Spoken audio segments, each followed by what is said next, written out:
going to leave no religion unstudied, except for one, which I was certain was not worth reading, which of course I'm sure you've guessed is Islam. Really? Wow. Yeah. What do I want to read about Islam for? That's the religion where they cover women in blankets and put them in closets. That's what I used to say. So I did study, and I actually almost became a Buddhist. I was very enthralled with Buddhism. I read a book called Zen and the Art of Motorcycle Maintenance. It's actually a wonderful book. And I thought, oh, this is a beautiful religion. And the reason I loved it, what I loved about it, was the tazkiyat an-nafs. So the real work that seemed to be taking place on the self. I found a professor who had a Buddhist club at the university, and I attended one meeting with them. And I left the meeting with a realization that while the tazkiyat an-nafs was very real, it wasn't for God. It was for the nafs.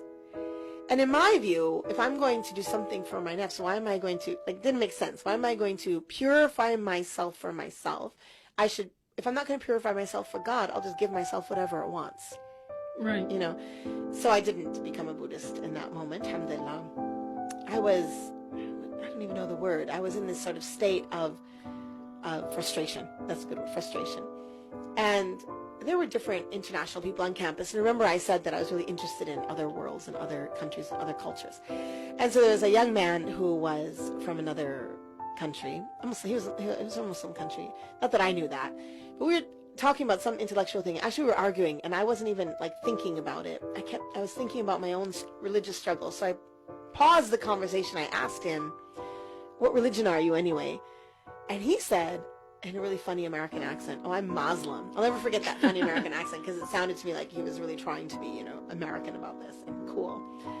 And I laughed at him. I said, "Oh, you're one of those people who put women in closets and cover them in blankets." He was really offended. And so the blessing of him being offended was that he now wanted to tell me how he wasn't that kind of person. And that was my first exposure to Islam.